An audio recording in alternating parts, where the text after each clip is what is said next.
Bien, mis hermanos, quisiera invitarles para que abrieran sus Biblias, en primera instancia, en la carta a los Romanos,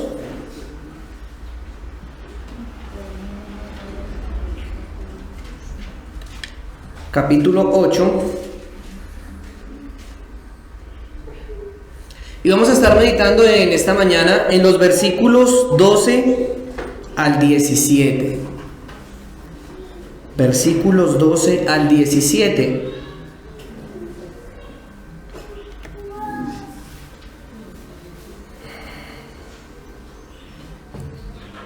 Dice la palabra del Señor así. Espero que ya todos tengan allí ubicado este pasaje. Carta a los Romanos, capítulo 8, versículos 12 al 17, y dice así: Así que, hermanos, deudores somos, no a la carne, para que vivamos conforme a la carne, porque si vivís conforme a la carne, moriréis. Mas si por el Espíritu hacéis morir las obras de la carne, viviréis. Porque todos los que son guiados por el Espíritu de Dios, estos son hijos de Dios. Pues no habéis recibido el espíritu de esclavitud para estar otra vez en temor, sino que habéis recibido el espíritu de adopción, por el cual clamamos, Abba Padre. El Espíritu mismo da testimonio a nuestro espíritu de que somos hijos de Dios, y si hijos, también herederos, herederos de Dios y coherederos con Cristo, si es que padecemos juntamente con Él, para que juntamente con Él seamos glorificados. Amén. Bien, mis hermanos, observamos en esta porción ya del capítulo 8, desde los primeros versículos, cómo se aplicaba a la iglesia en Roma de una manera personal esas verdades, ¿sí?, que hablan respecto del Espíritu, de la obra santificadora que hace. Estoy escribiendo el apóstol Pablo en la tercera persona del plural, ¿sí? Y decía: ninguna condenación hay para los que están en Cristo, hablando en esa tercera persona. Y seguía diciendo allí en esos primeros versículos: porque esa palabrita los, que son de la carne, andan conforme a la carne, y así sucesivamente. Y luego empezó a pasar a través de ese capítulo 8 a esa segunda persona, se dirige a la iglesia de forma directa y les dice así: sin embargo, ustedes no sirven según la naturaleza pecaminosa, sino la del Espíritu. Siempre está haciendo esa comparación. Y en los primeros versículos diríamos: esos los que andan según la carne, y uno empieza a pensar en la gente de afuera. Pero no, yo soy el que estoy en el Espíritu, ¿cierto? Ahora el apóstol Pablo, en el segundo grupo, en la segunda enseñanza, que también nos la expuso nuestro hermanito Pedro, los versículos 9 al 11, viene hablando un poco más directo. Y ahora dice ustedes, y ese viven se refiere simplemente a o están en la carne o están en el Espíritu, una de las dos, pero las dos no al mismo tiempo. Una sola fuente no puede salir agua dulce y agua saladita. Eso es una realidad. Después de eso vimos de inmediato que aclaraba lo que quería decir al agregar: si el Espíritu de Dios vive en ustedes. Entonces uno diría: no, pues yo soy de los que vivo en el Espíritu. Entonces uno como que se va poniendo en el grupito, ¿cierto? No, yo soy de los que andan en el Espíritu, de los que viven conforme al Espíritu. Sí, entonces no, pues tan chévere, tan buena gente, tan buena papa, tan espiritual yo. Pero dice: si el Espíritu vive en ustedes. Estas palabras: ustedes están en el Espíritu. Si el Espíritu está en ustedes, si esa relación constante con Él, si está el Espíritu habitando en ustedes, si está esa influencia completa en su vida. Y remata con broche de oro diciendo: si alguno no tiene el Espíritu de Cristo, no es de Cristo. No es de Cristo. Entonces este versículo 9 de esa porción anterior es muy importante, mis hermanos, en relación con la doctrina del Espíritu Santo. ¿Qué aprendemos de esto? Bueno, que el Espíritu Santo es el sello de un cristiano o alguien que se llama cristiano. El sello, lo que lo identifica es que tiene al Espíritu Santo. El hecho de que el Espíritu Santo habita en esa persona. Y veíamos también que sí, el pecado también está, hay pecado allí presente que habita, sí, que es el pedacito que nos corresponde a todos los que somos hijos de Adán, sí. Pero el privilegio de los hijos de Dios, y en esta porción se va a hablar mucho de los hijos de Dios, consiste en tener al Espíritu Santo, ese Espíritu Santo que Cristo había prometido, ¿sí recuerdan? Que le enviaría a otro, al Consolador, que Él nos enseñaría todas las cosas. Ese Espíritu Santo que nos ayuda a luchar todos los días con esos pecados que tenemos, pecados terribles. Ese Espíritu Santo que Cristo prometió para nosotros, que vive y está en nosotros, que ahora hemos recibido. Que ahora nuestro cuerpo es templo de ese Espíritu. Es su morada. Ahora, si por el contrario no tenemos ese Espíritu, no pertenecemos a Cristo, y eso se ve evidenciado en nuestras conductas. Esa es la verdad. Eso se ve evidenciado en nuestras conductas. Todo esto nos deja claro que el don del Espíritu es una bendición, ¿cierto? El Espíritu Santo es una bendición impresionante, una bendición universal para la Iglesia universal. Se recibe en ese momento también, cuando nos arrepentimos, en ese momento cuando creímos en nuestro Señor Jesucristo, desde ese momento en que Dios obró en nuestras vidas. Y es verdad que pueden haber muchas experiencias adicionales, que muchos se refieren respecto del Espíritu Santo. Eso no lo vamos a negar. Todos hemos tenido una experiencia con el Espíritu Santo, ¿no? En el buen sentido de la palabra, ¿no? No estoy hablando que nos revolcamos, nos tiramos al piso, echamos babasa. No. En el buen sentido de la palabra. No vamos a negar esas experiencias. Disfrutamos de muchas bendiciones en el Espíritu Santo. Disfrutamos de los dones que el Espíritu Santo ha puesto en su iglesia, ¿sí? En la predicación, en el servicio. Él dota a la iglesia, la equipa para que sea edificada ella misma. Pone varones, pone familias que le sirvan al Señor. Todas esas forman parte de las bendiciones del Espíritu Santo en la vida personal de cada uno de nosotros. También allí el Espíritu Santo redarguyéndonos, talándonos ahí la cabeza, la conciencia. Mire usted, sí, arrepiéntete. Sí, ahí está el Espíritu Santo bendiciendo nuestras vidas. Disfrutamos de esos dones para esas tareas específicas. Pero también vemos que el Espíritu Santo se manifiesta de una manera particular, y es que habita individualmente en cada creyente. O sea, esto es una doctrina muy grande, la del Espíritu Santo, ¿sí? Y aprendemos eso, que Él actúa de una manera general para con la iglesia, dotándola, guiándola, pero también actúa de una manera particular en la vida de cada creyente. Si yo me pongo a hablar con cada uno, me van a contar una experiencia diferente en su vida, en su relación con Dios, ¿sí? Cada uno va a tenerlo allí. Y eso es algo muy precioso, un privilegio que nos corresponde a toda la iglesia desde el comienzo. Entonces, si conocemos el Espíritu Santo, podemos decir que conocemos a Cristo, ¿verdad? Este versículo 9 también nos enseñaba muchas expresiones que son iguales las unas con las otras, y hablaba de tener al Espíritu en nosotros, ¿sí? El Espíritu de Dios, pero también hablaba del Espíritu de Cristo. Si tenemos el Espíritu de Dios, tenemos el Espíritu de Cristo, y no es que haya un intercambio ahí de sustancias entre las personas de la Trinidad, o que son títulos diferentes. No, son personas diferentes. No vamos a revolver estas cosas. Tener a Cristo en nosotros no significa confundir a esas personas de la Trinidad. No identificamos al Padre con el Hijo o al Hijo con el Espíritu Santo. Es más bien, destacamos que si bien son eternamente distintos en sus modos personales de ser, al mismo tiempo comparten la misma esencia divina y voluntad. Ellos son inseparables, estas personas de la Trinidad. Aquello que hace el Padre lo hace a través del Hijo, y lo que hace el Hijo lo hace a través del Espíritu Santo. Muy bien. De hecho, donde quiera que está el uno, allí también están los otros. Bueno, ya sabiendo, mis hermanos, que tener el Espíritu en nosotros es una marca distintiva del pueblo de Cristo, el apóstol Pablo ahora nos va a mostrar unos resultados que se ven así a flor de piel, como coloquialmente.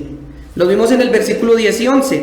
Dice, si Cristo está en ustedes y si el Espíritu vive en ustedes, se verán esos resultados en la vida. Hablábamos que el Espíritu Santo infunde vigorización, infunde vida en nosotros. La obra de Dios infunde una vida en cada uno de nosotros. Y esa es la exhortación que hacía el apóstol Pablo, y Pedrito fue muy insistente en eso. Bueno, ¿estamos vivos o no? ¿Sí? ¿Cuáles son esos resultados? Versículos 10 y 11, la vida. Y en esta porción que vamos a tocar hoy, versículos 2 y 13, más específicamente, una obligación o una deuda que tenemos. Ese es el segundo resultado que vamos a ver el día de hoy. Y de ahí viene el título de nuestro sermón: cuando el Espíritu Santo habita en nosotros. ¿Qué pasa cuando el Espíritu Santo habita en nosotros?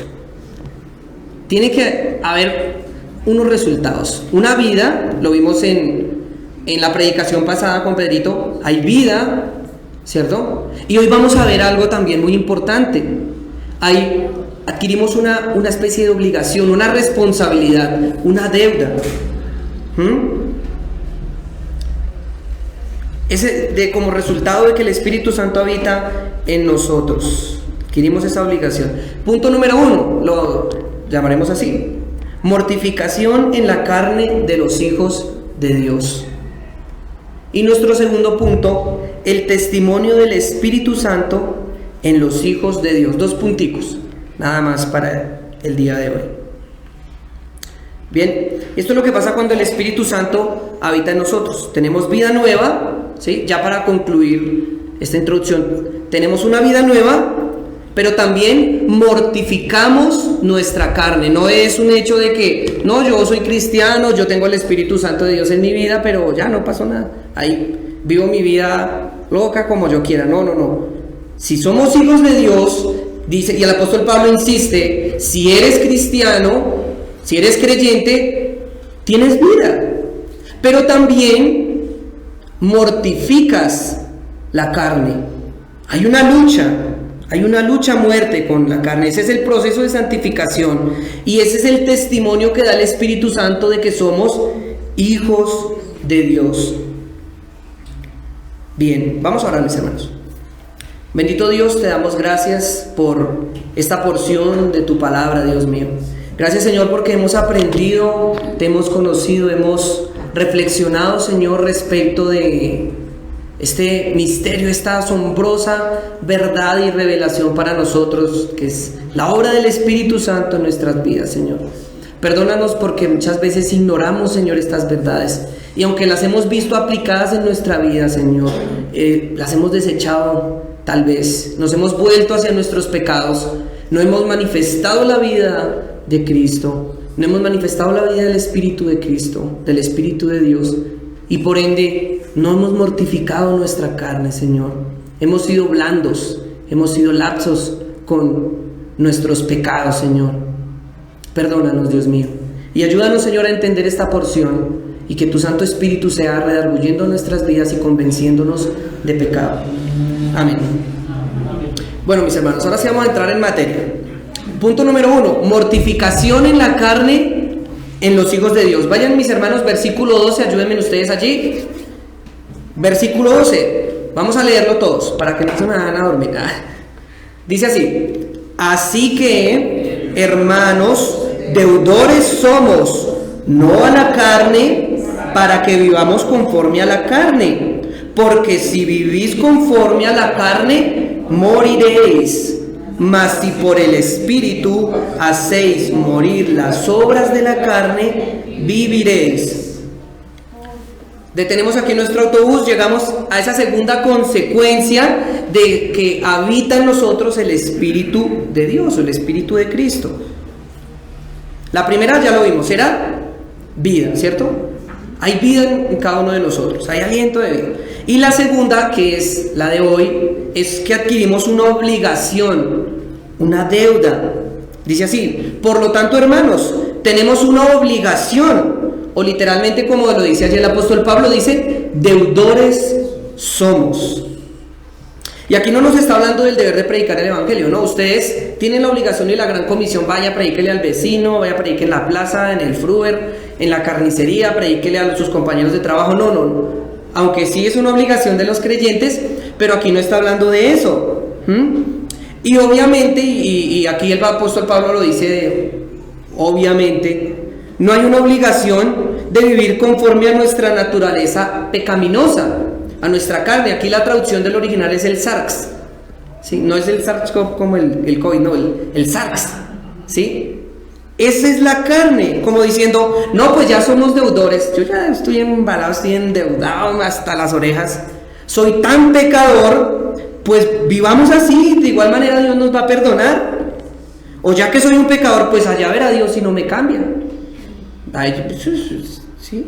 Allá de Dios verá si me cambia. Dice, no somos deudores a la carne, para que le estemos pagando la cuotica semanal a la carne, para que vivamos conforme a la carne. ¿Por qué? Porque ella ya no tiene derecho sobre nosotros. Ya habíamos aprendido que hemos muerto a la carne. ¿Sí lo recuerdan, mis hermanos? Estamos muertos a la carne, los que decimos que somos creyentes. Se supone que no le debemos nada, Cristo pagó en la cruz. Nuestra obligación es más bien hacia el Espíritu. Vivir conforme a los deseos del Espíritu, los dictámenes del Espíritu. Vivir una vida piadosa en Cristo. Esa es nuestra deuda y obligación. Parafraseando un poquito lo que dice el apóstol Pablo. Miren, ponle cuidado. Si el Espíritu que habita en nosotros nos ha dado vida, cosa que sucedió, no es posible que vivamos de conformidad a la carne. No es posible, ya que esa orientación lleva a la muerte. ¿Es posible que a la vez poseamos vida y cortejemos la muerte? ¿Es posible que estemos casados con Cristo? ¿Sí se acuerdan la analogía del matrimonio en el capítulo 7? Estamos casados con Cristo, pero le estamos haciendo ojitos, le estamos pestañeando al vecino que se llama la carne. ¿Eso es posible? ¿Está bien? No, ya pertenecemos a otro. Eso es algo incongruente, es algo ridículo, es algo ilógico, mis hermanos. La respuesta es no, por cierto que no. Estamos en deuda con el Espíritu que habita en nosotros y tenemos que vivir la vida que Dios nos ha dado.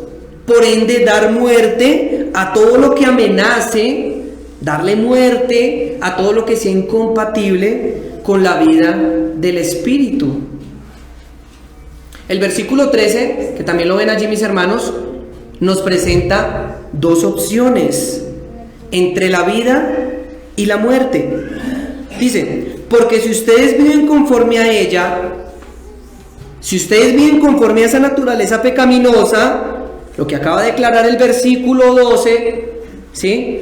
Morirán. En otras palabras, si ustedes ven en sus vidas que continúan deleitándose en los deseos de la carne, en las pasiones, adorando a la bestia, como esa analogía que hemos aprendido y que uno lucha con eso, ¿sí? Si continuamos así, vamos a morir. No es algo que no, eso no pasa nada. Morirán, lo dice claramente. Pero si por medio del Espíritu, y esta palabra es importantísima, hermanos, por medio del Espíritu dan muerte a los malos hábitos del cuerpo, a las obras de la carne, vivirán.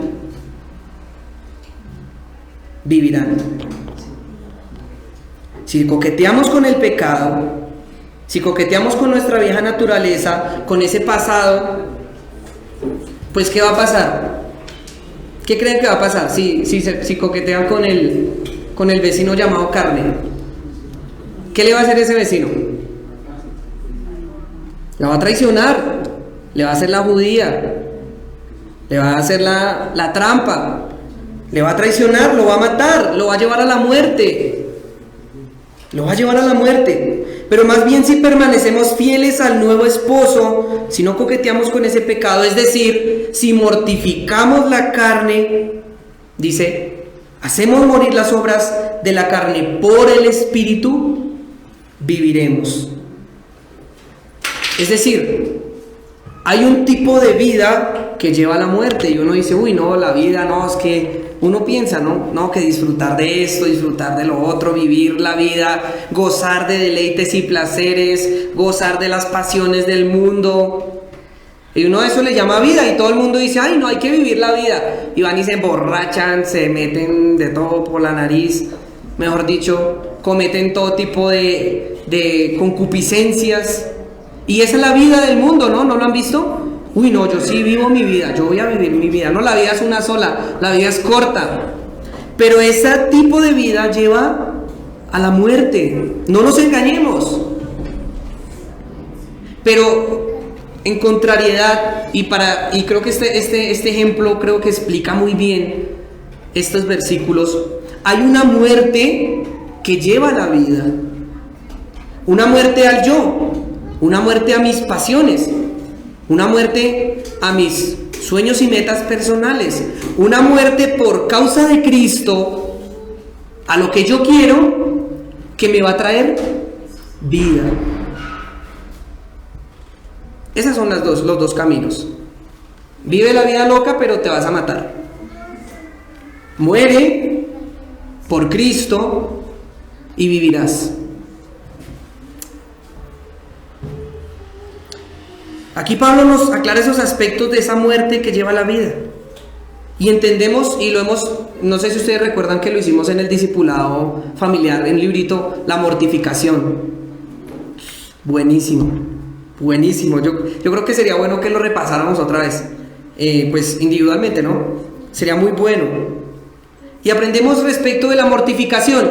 Esto de morir para morir en Cristo, ¿sí? Renunciar a mis pasiones, mortificar la carne, matar, linchar esa carne todos los días, me lleva a la vida por medio de la obra del Espíritu Santo.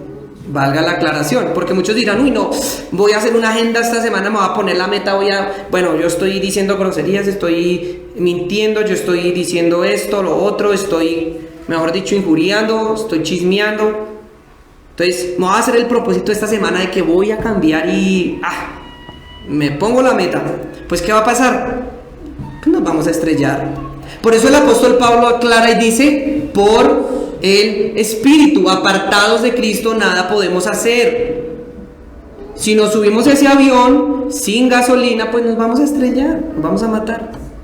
Es necesario que sea la guía del Espíritu Santo en nuestras vidas para que haya un fruto verdadero, no un fruto hipócrita, un fruto no sincero.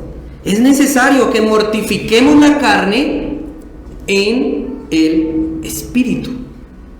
¿Sí? Y vemos en primera instancia, ¿qué es la mortificación? Muchos dirían, no, la mortificación es el masoquismo. Es masoquismo, es obtener placer de infligirse dolor a uno mismo. Entonces hasta ahí usted encuentra ya por mi culpa, por mi gran culpa, y se da el látigo. Eso no es.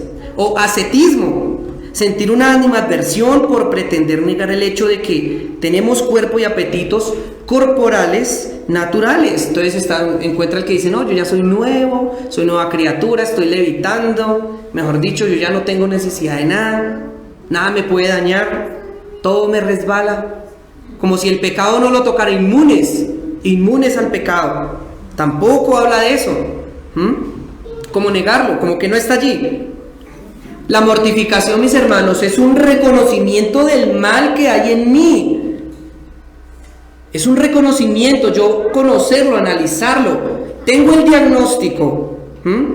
Y eso me lleva a repudiarlo decididamente, a darle muerte. Aquí la palabra se refiere a matar a alguien, a hacer morir, entregarlo para que lo maten, para que lo linchen, diríamos aquí. Que sea linchado ese pecado. Tenemos esa mortificación de la carne representada en el apóstol Pablo, lo que él nos enseñaba en la crucifixión de nuestra naturaleza caída. Y esta idea nos ayuda muchísimo, nos va a ayudar muchísimo para poder aplicar esta verdad en nuestras vidas. Nos mostraba la crucifixión, allá nosotros llevando con nuestro Señor Jesucristo esas pasiones y esos deseos, y venga para acá y lleve la cruz y crucifíquelos y clávelos en ese madero. El mismo Señor Jesucristo nos lo enseñó, Mateo 16:24. Miren lo que dijo el Señor Jesucristo: Entonces Jesús dijo a sus discípulos: si alguno quiere venir en pos de mí, niéguese a sí mismo y tome su cruz y sígame. Eso es la mortificación. Eso es la mortificación. Y dado que los romanos obligaban al criminal que era condenado a cargar su propia cruz para el lugar de la crucifixión, aquí llevar la cruz es un símbolo de seguir a Jesús hasta el lugar de la ejecución. Es llevarla hasta la muerte, porque pasa que muchas veces llevamos nuestras luchas pero las dejamos a mitad de camino. Uy, no, está muy pesada esa cruz, la tiro. No, hasta el lugar de la ejecución. Es una lucha a muerte con el pecado. Enseñaba un hermano en una ocasión que nosotros decimos: no, estoy luchando con el pecado, hermano, estoy luchando pero firme con ese pecado. Pero resulta que el pecado medio nos hace una llave y ya nos rendimos.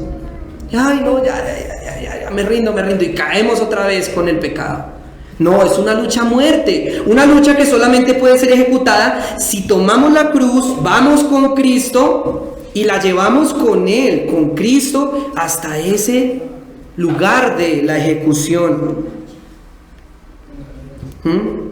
Allí tenemos que llevar todos esos malos hábitos del cuerpo, todas esas obras de la carne, es decir, todo el uso de nuestros oídos que nos llevan a eso, todo el uso de nuestra boca, de nuestros ojos, mis hermanos, el uso de nuestros pies que corren presurosos a hacer el mal.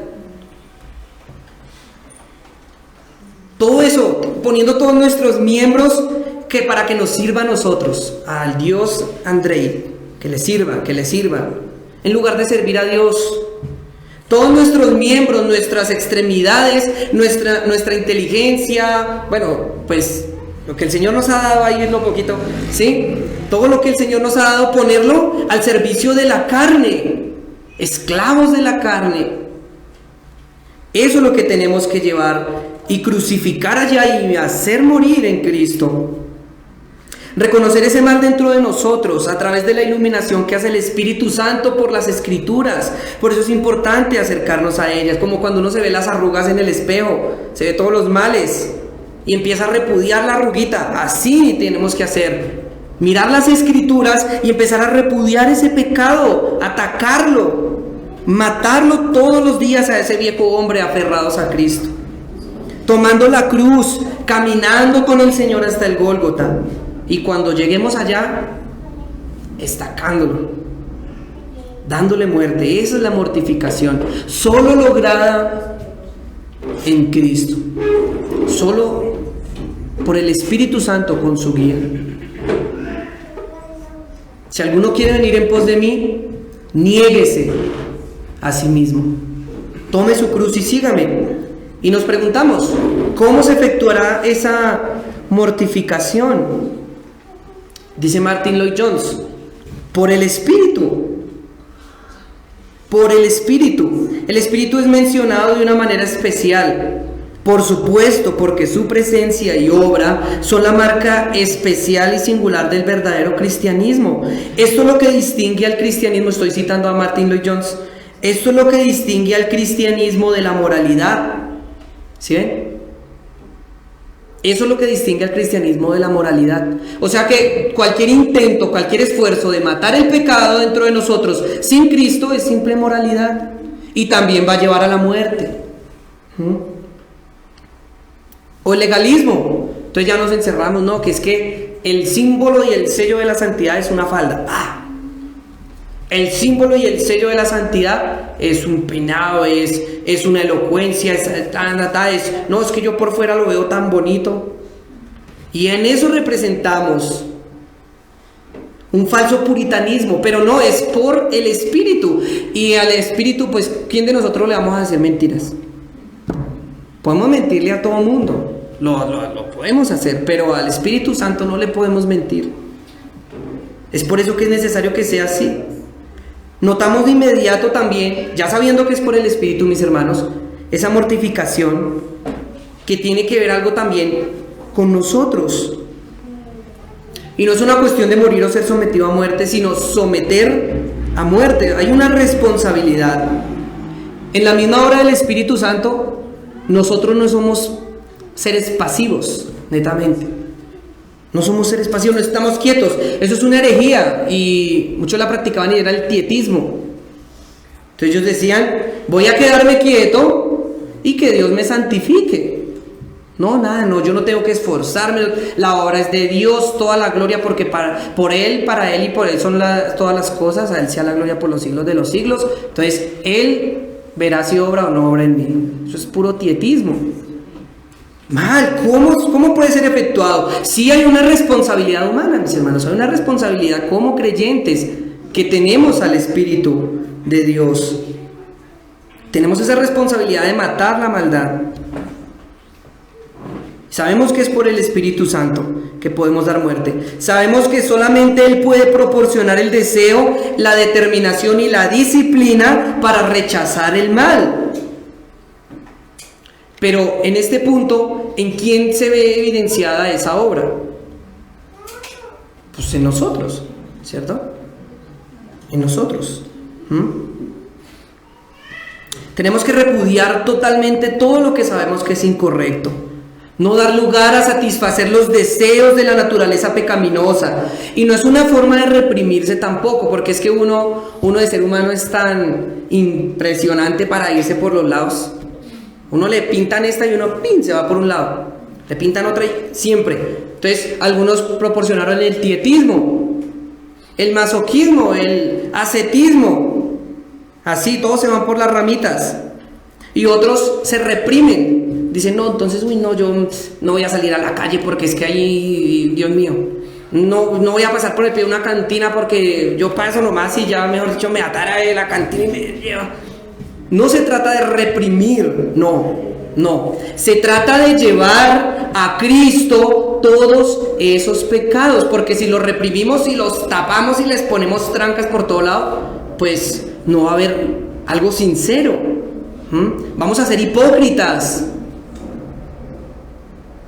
Es reconocerlos, detectarlos y matarlos, mortificarlos en el Señor Jesucristo, aferrados a Él. Tenemos que sacarlo, mirarlo, denunciarlo, odiarlo por lo que es.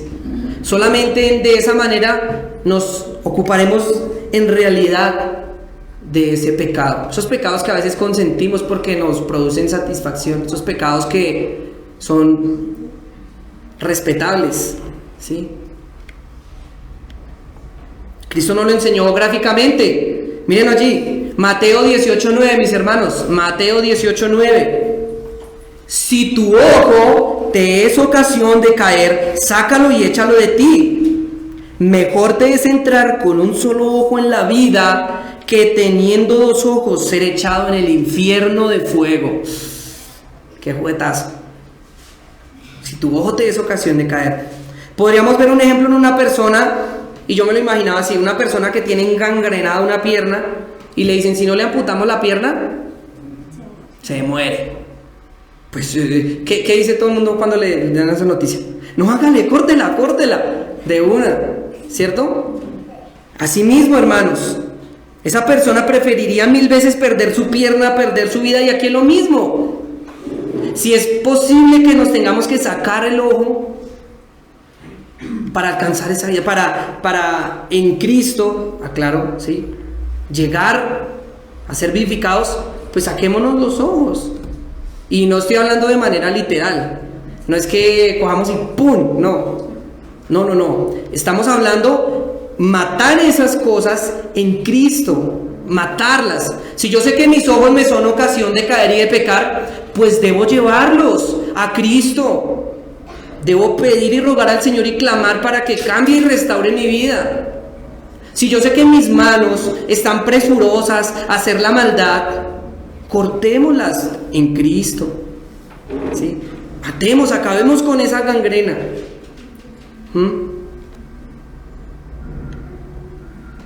Si nos llega la tentación por vía de lo que vemos, tocamos o frecuentamos, es necesario que seamos rigurosos en no mirar, no tocar y no frecuentar. De este modo, controlar esos medios que nos acercan al pecado. Esa es la exhortación que nos hace el apóstol Pablo. Y reitero, porque uno siempre cuando escucha estas verdades de esta manera, uno piensa en lo que yo puedo hacer. Y uno dice, uy, no, sí, la próxima no voy a mirar a la vecina. No, ya me voy a, cuidado, como la canción de los niños, cuidado mis ojitos lo que ven. No, es en Cristo, mis hermanos, mortificar esas cosas, porque si tú no lo haces en Cristo, vas a ser un hipócrita y puede que te tapes los ojos, pero en tu mente vas a desear a la vecina. Puede que en un instante no cojas ese dinero mal habido, ¿sí? Puede que no lo rechaces, pero en tu corazón sí se ha gestado el obtener esa ganancia deshonesta. Y eso es lo que hay que atacar, en la naturaleza pecaminosa, mis hermanos, para que haya un fruto verdadero y apacible. Todo esto en los méritos de nuestro Señor Jesucristo. ¿Cómo podemos efectuar esa mortificación? ¿Cómo la podemos efectuar? Ahí en el mismo capítulo 8, mis hermanos, mírenlo, en el versículo 5, ahí hay una forma en la que nos puede ayudar. Un hermano que me lo lea, por favor. Porque los que son de la carne piensan en las cosas de la carne, pero los que son del Espíritu en las cosas del Espíritu. Eso. Ocupando nuestra mente en las cosas que anhela el Espíritu, centrando nuestro corazón. ¿Cómo mortificamos la carne? Centrando nuestro corazón en las cosas de arriba, ocupando nuestros pensamientos en lo que sea noble, en todo lo que sea recto, puro y hermoso. Allí está, tenemos unos medios disponibles en nuestras manos. Acudámonos y aferrémonos a ellos. El Señor nos ha dejado. Recordemos que la obra del Espíritu Santo se efectúa a través de unos medios de gracia. Tenemos las Escrituras, meditemos en ellas. Pero si no meditamos en las Escrituras, ¿cómo vamos a mortificar la carne? ¿Cómo será posible eso? Ocupemos nuestra mente. Aquí se junta esa meditación diaria en las cosas de Dios con la mortificación. La mente debe estar pensando constantemente en las cosas celestiales, como decía el versículo 5. Es necesario, mis hermanos, que meditemos en el Señor y en su palabra, que mantengamos nuestra mente más en las cosas espirituales que en las carnales. Luego tomemos nuestra cruz todos los días y mortifiquemos nuestra carne. Y diríamos, ¿por qué es necesario? ¿Por qué tenemos que mortificar la carne? Podría parecer que esa mortificación es inicialmente algo desagradable, algo severo, algo penoso, que sabemos que va en contra de nuestra naturaleza, ¿sí? Porque nuestra tendencia es a tratarnos pasito, ¿cierto? A ser blandos con nosotros, a ser muchas veces descuidados con nosotros mismos. Pero es necesario que practiquemos esa mortificación, mis hermanos. Necesitamos contar con ella, que necesitamos aferrarnos al Señor diariamente. ¿Y por qué tenemos que hacer esto? Bueno, el apóstol Pablo nos presenta también unas motivaciones muy fuertes. La primera de ellas, allí la tenemos, es un deber del creyente. El creyente debe mortificar su carne como evidencia de un fruto del Espíritu Santo en su vida. Y voy a avanzar un poquito más rápido porque el tiempo corre. Es un deber, mis hermanos, es un deber. También porque al no hacerlo, al ser hipócritas, indulgentes con nuestros pecados, contristamos al Espíritu Santo que mora en nosotros. Es que se nos olvida que el Espíritu Santo mora en nosotros y que no nos pertenecemos, que nuestro cuerpo es templo del Espíritu de Dios. ¿No nos importa? Cuando pensamos esto, notamos que muchas personas, cuando hablan del tema, siempre dicen, fracasé, mi fracaso. No, hermano, imagínese que caí. El pecado me está venciendo, hermano. Me está ganando. Y cuando se habla de la mortificación de la carne, siempre se piensa en las consecuencias personales, ¿sí? Se habla exclusivamente del yo, pero nunca se habla de su relación con el Espíritu Santo. Nunca se habla de Dios, nunca se dice, ay no, sí, fallé, no, le fallé al Señor, le fallé al Espíritu Santo. lo contristé al Espíritu Santo. No somos conscientes de eso y no, lo primero que decimos, uy, no, la embarré, pequé, ahora qué consecuencia me viene encima. Eso es algo que debemos analizar y que debemos pensar a la hora de ejecutar esa mortificación. Es un deber para el creyente, pero también el no hacerlo contrista al Espíritu Santo. Otra consideración también que tenemos presente es que hay una motivación muy grande, y es que tenemos que tener vigente esa conciencia de nuestra meta final. Nuestra meta final, dice 2 de Pedro 1, 10b y el versículo 11: haciendo estas cosas no caeréis jamás, porque de esta manera os será otorgada amplia y generosa entrada en el reino de nuestro Señor Jesucristo. Dice que si hacen estas cosas que les exhorta a hacer, su muerte cuando llegue será maravillosa. Y no porque de alguna manera se entre en el reino de los cielos, sino porque se gozará de una entrada amplia y generosa. Será como una procesión triunfante. Las puertas se abrirán con gran regocijo. Tengamos presentes, uno dice, bueno, ¿qué motivación puedo tener? Tenemos presente una meta, mis hermanos. Pongamos la mirada en ello. Recordemos que nosotros no pertenecemos a este mundo. No pertenecemos acá, somos peregrinos, somos extranjeros. Por lo tanto, se nos exhorta a vivir como tal. ¿Sí? Cuando uno va al África, entonces inmediatamente todo el mundo dice, uy, no, este es de otro lado, este no es de acá.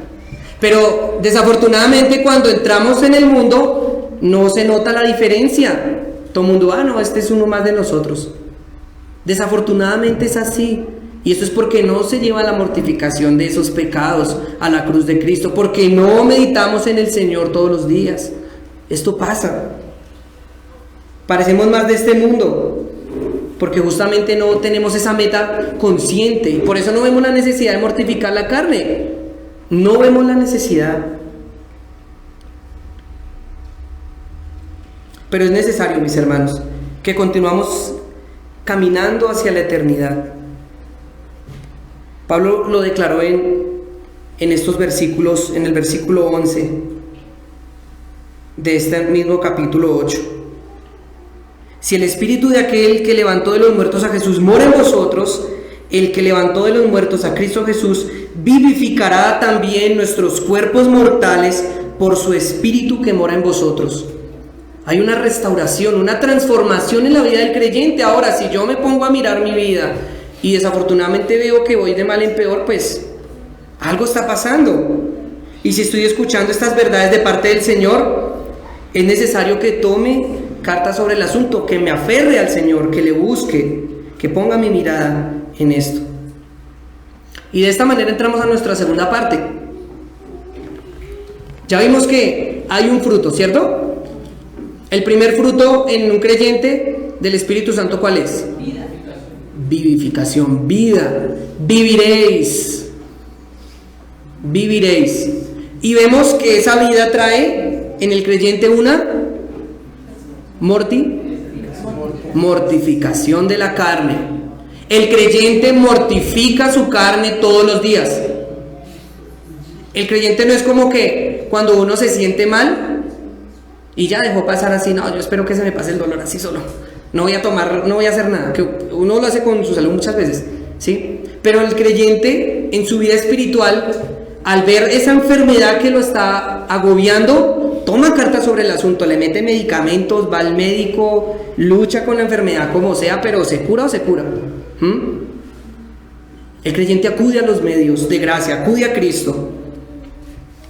Y después de todo esto ya el Espíritu Santo da un testimonio de ese creyente. El Espíritu Santo da testimonio de ese creyente. Vemos allí los versículos 14 al 17. Dice, porque todos los que son guiados por el Espíritu de Dios, estos son hijos de Dios. Pues no habéis recibido el espíritu de esclavitud para estar otra vez en temor, sino que habéis recibido el espíritu de adopción por el cual clamamos, Abba Padre. El Espíritu mismo da testimonio a nuestro espíritu de que somos hijos de Dios. Y si hijos, también herederos, herederos de Dios y coherederos con Cristo, miren, si es que padecemos juntamente con Él, para que juntamente con Él seamos glorificados. De inmediato resulta notable en este párrafo, en cada uno de esos 4 versículos, que se designa al pueblo de Dios y les llama hijos. No sé si lo notaron ahí. En cada uno de esos, esa posición privilegiada está relacionada con la obra del Espíritu Santo. Solo en el versículo 16 se nos ve específicamente que el Espíritu asegura que somos hijos de Dios. Vemos allí que todo el párrafo se refiere al testimonio del Espíritu a favor de nosotros. O sea que el Espíritu Santo nos da una seguridad de nuestra salvación, en otras palabras, un poco más sencillas. Y de aquí nos preguntamos, bueno, ¿cómo es que se lleva a cabo el testimonio del Espíritu? Pablo nos muestra aquí 4 elementos muy importantes, 4 pruebas de cómo el Espíritu Santo da testimonio a nuestras vidas. Un hermano, si me regaló que toma. Ahí está, gracias.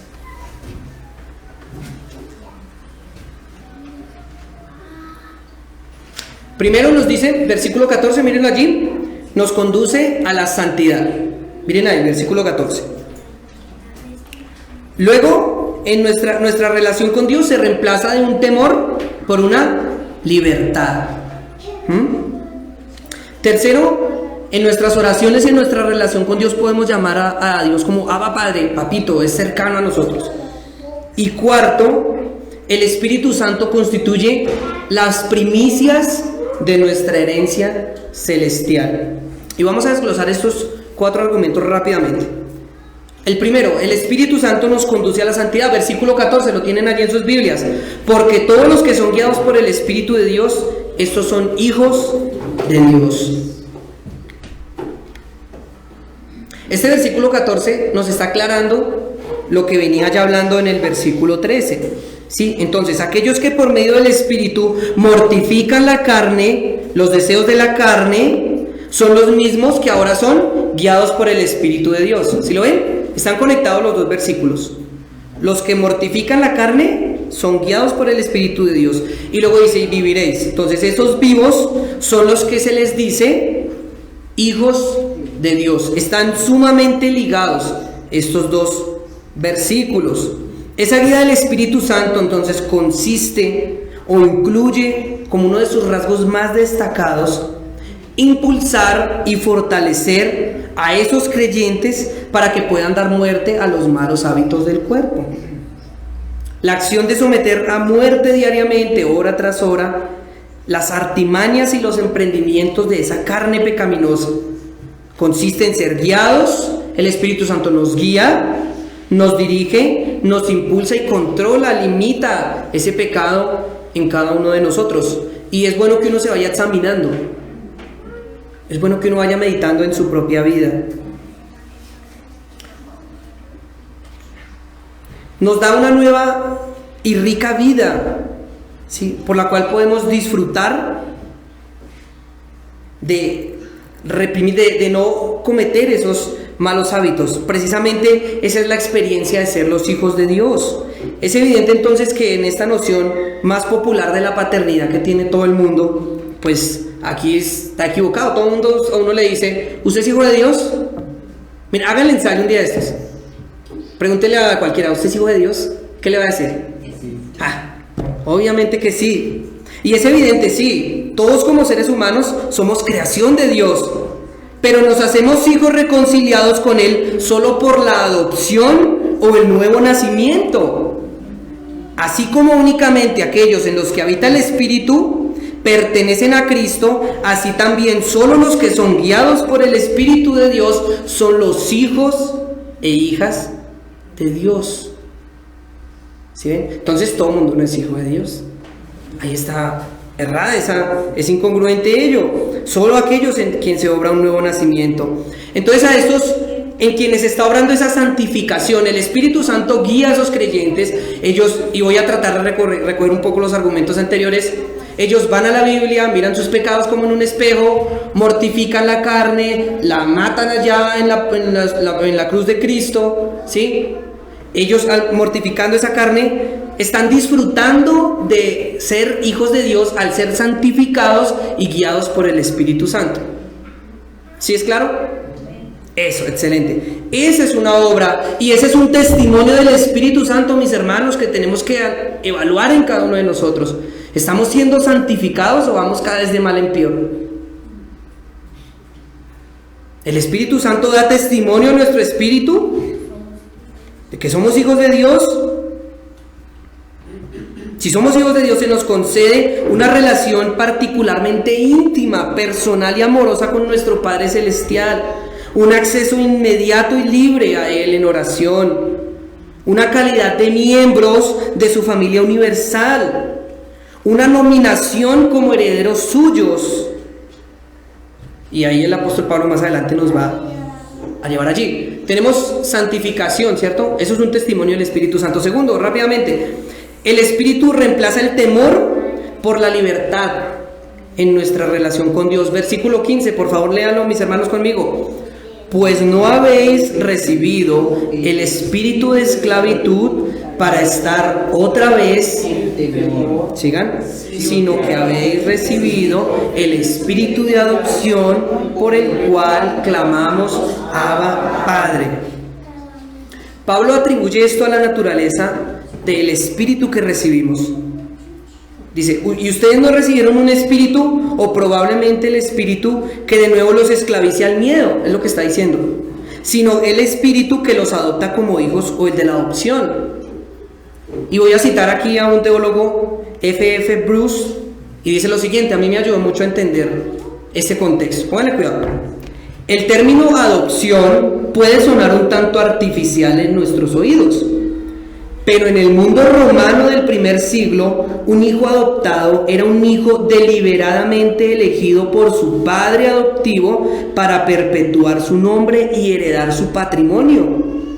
No era nada inferior, es decir, en lo más mínimo, en posición a un hijo nacido en el curso normal de la naturaleza, y bien podía disfrutar del afecto del padre más plenamente y reproducir el carácter del padre más dignamente. Me estalló a mí la cabeza eso. Me ayudó muchísimo. O sea que cuando Pablo está hablando aquí de esclavitud, estaba representando a un niño que era esclavo, que estaba sometido a servidumbre y que el amo, el dueño de casa, dijo, no, yo lo quiero adoptar. Que era una costumbre de esa época. Yo lo voy a adoptar. Pero ese que ahora iba a ser su hijo tenía todos los privilegios: heredero, todas las tierras, las riquezas, tenía derecho al nombre, al apellido de su nuevo padre. O sea, es como si hubiera sido un hijo natural, porque nosotros cuando decimos, ay, adoptado, pues uno, aquí en Occidente, uno tiene otra mentalidad, uy, pobrecito el adoptado. No. Pero allá, en el contexto del que nos está hablando Pablo, era un esclavo que el papá, que fue tomado y ahora es un hijo legítimo, por lo tanto, heredero. Un hijo tan cercano que le puede decir a ese que antes era su amo, papito, que le puede pedir para los dulces sin miedo. Imagínese un esclavo, esto nos ayuda también mucho. Imagínese el esclavo allá, camelle, que él le tenía miedo al patrón porque le iba a pegar. Pero ahora, en la posición de hijo, ¿cómo se sentirá ese antiguo esclavo? Nada, libre, sin temor, heredero. Clamamos Abba Padre. Cuando lo hacemos se trata del Espíritu mismo que da testimonio con nuestro espíritu de que somos hijos de Dios también, mis hermanos. Éramos esclavos al pecado y ahora somos libres de acercarnos al trono de gracia. Estábamos casados con un marido que nos pegaba todos los días, analogía de Romanos 7, pero ahora pertenecemos a otro que nos trata súper bien, ¿sí? Que nos da buena vida. Ya somos libres de acercarnos al trono de gracia por ese testimonio interior del Espíritu. Pablo pasa de nuestra relación y actitud hacia Dios en general, de ser esclavos, recuerden que éramos enemigos de Dios, éramos esclavos del pecado, éramos dignos de condenación y de muerte, pero ahora podemos ser libres, somos hijos adoptados en este contexto de la palabra, somos herederos, No, y lo peor es que sigue diciendo, más adelante, somos coherederos con Cristo. Gloria a Dios por eso. Y que el Espíritu Santo nos haga entender, hermanos, la grandeza de esto, la posición que Dios nos ha entregado. Que no nos debe exaltar en ninguna manera. Ay, sí, ahora sí, somos hijos de Dios. Y, no, al contrario, que nos haga sentir como ese esclavo que ha sido adoptado, recién adoptadito, agradecido, humillado delante de su Señor, dispuesto a servirle en totalidad. Esa es la obra del Espíritu Santo. Tercero, ese Espíritu nos exhorta a llamar y nos lleva a llamar papito, Abba Padre a Dios en nuestras oraciones. Dice, por el cual clamamos a Abba Padre, versículo 16 en sus Biblias. El Espíritu mismo da testimonio a nuestro espíritu de que somos hijos de Dios. Y esa conservación de lado a lado, esa palabra aramea, Abba Pater, algo así. Bueno, mi hermano que es de gramática me puede ayudar. ¿Sí? Abba Padre era una palabra que ningún judío se atrevía a pronunciar a Dios. Imagínense, mire el contexto. Ningún judío se atrevía a decirle a Dios, a Elohim, Abba Padre. O sea, era algo, una expresión muy cercana, como no es que mi viejito, mi papito, ¿sí? Una expresión muy familiar, algo con mucho cariño y cercanía. Eso era lo que se decían entre las familias, en la casa.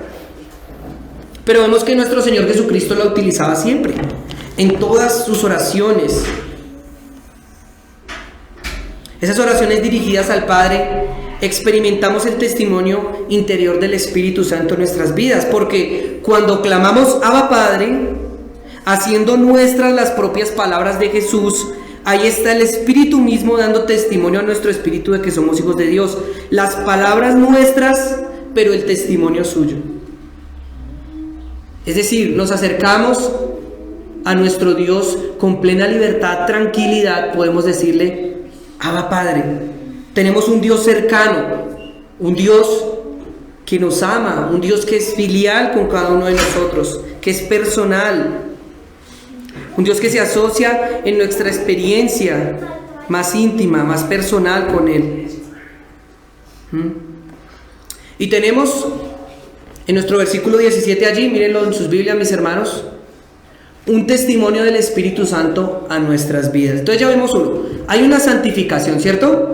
El creyente tiene vida, mortifica la carne todos los días, ¿sí? Porque pues se siente mal, porque algo como que le fastidia, ¿sí? Va a Cristo, hace morir esos deseos de la carne, el Espíritu Santo ahí, obrando la santificación en él, ¿sí? Obrando la santidad en el creyente.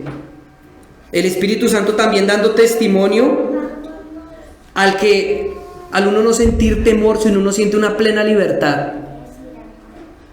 Porque uno se acerca y dice, uy, no, yo no soy digno de ti, Señor. No soy digno de ti. Pero en tus méritos puedo acercarme confiadamente al trono de gracia. Esa libertad es la que el Espíritu Santo reposa en los creyentes. Que podemos tener una seguridad de que somos salvos a pesar de la infidelidad que hemos obrado. Pero ese reconocimiento nos lleva no a dormirnos y a descansar y decir, no, ya no tengo que hacer nada, relajémonos, sino me lleva a diariamente llegar cada vez más a la estatura de Cristo. Me lleva diariamente a ser transformado en mi vida. Y de allí tenemos versículo 17, y si hijos, miren cómo le fue subiendo el estatus, hijos, también herederos, herederos de Dios y coherederos con Cristo, si es que padecemos juntamente con Él, para que juntamente con Él seamos glorificados. Ahí está todo el proceso. Aquí vemos que Pablo no puede abandonar ese tema de que somos hijos de Dios sin señalar esas consecuencias que trae ser hijos de Dios para el futuro. Lo dice acá. Hay unas consecuencias terrenales, ¿cierto? Bueno, no las voy a volver a repasar porque ya ¿cierto?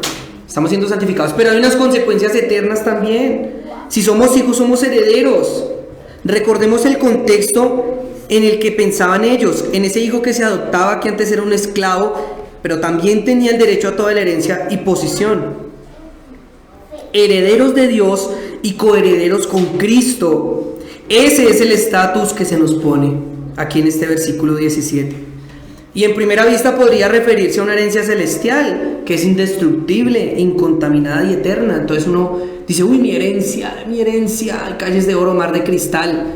Decíamos con un hermano, es la morada suya, yo quiero que Dios me haga mi morada al pie de la suya. ¿Sí? Y uno se imagina y piensa en eso. Calles de oro, mar de cristal, allá leones, uno jugando con los leones y nadando allá, ¿cierto? Si pensamos así, pues estamos como un poquito errados. ¿Por qué? Porque aquí nos dice que nuestra herencia es Dios. Hay algo preparado en el cielo, sí, esto es posible. Sin embargo, la herencia en la que está pensando Pablo es Dios mismo, estar con Él. De hecho, es difícil suprimir el pensamiento más rico y profundo de Dios,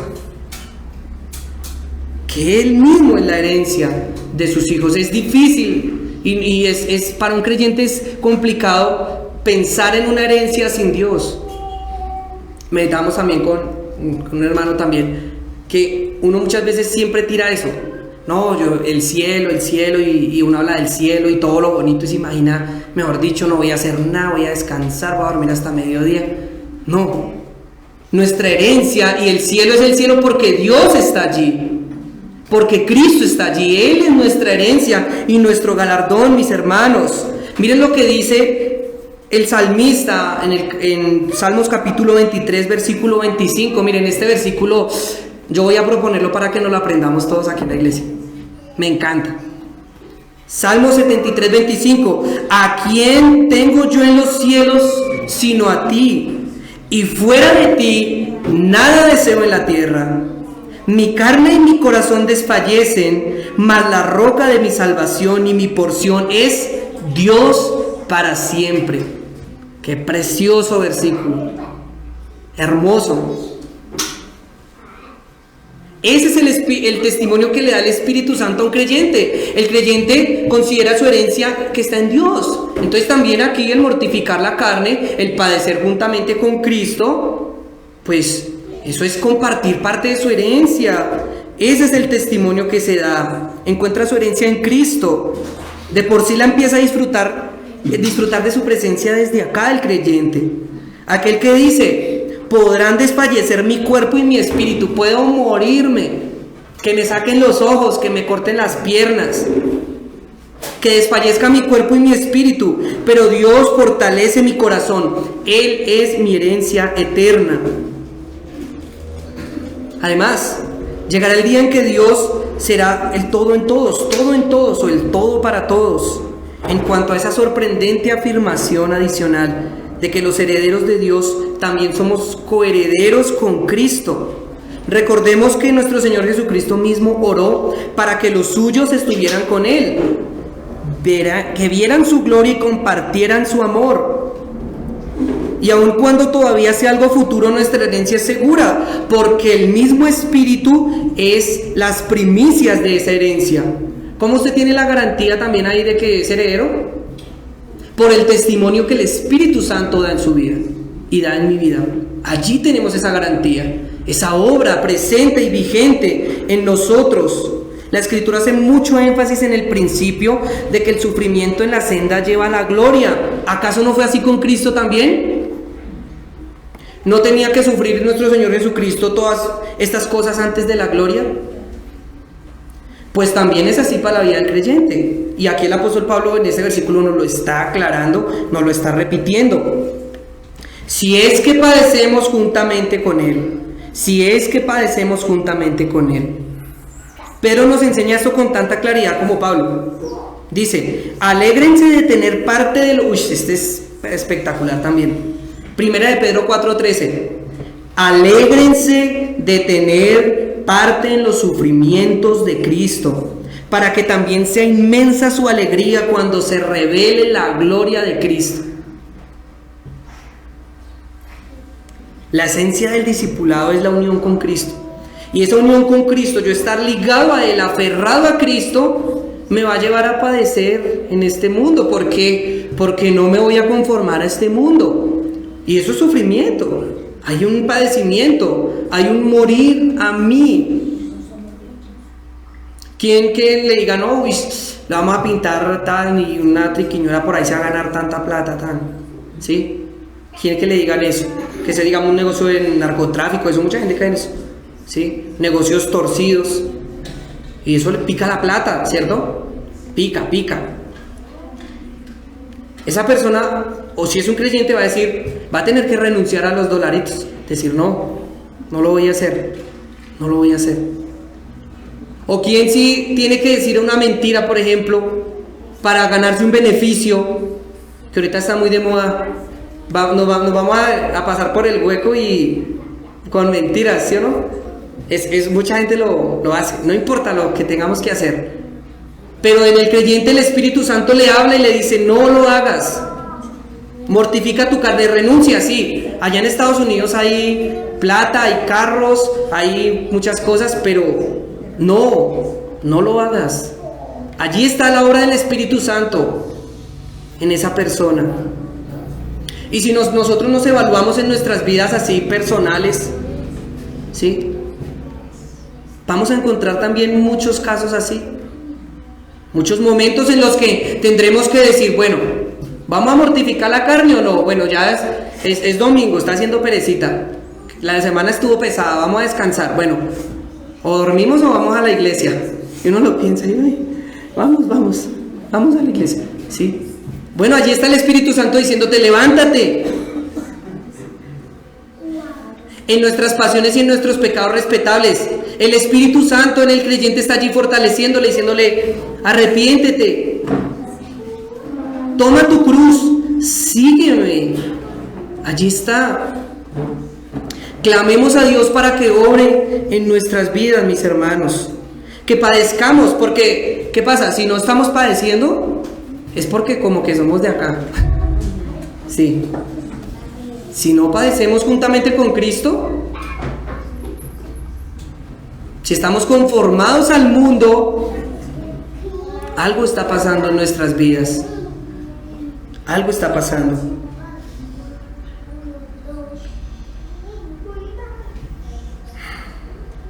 Esta obra del Espíritu Santo se ve evidenciada en los creyentes, lo vemos, sabemos, con intensidad, duración, se ve amor a Dios, un gozo difícil de expresar con palabras.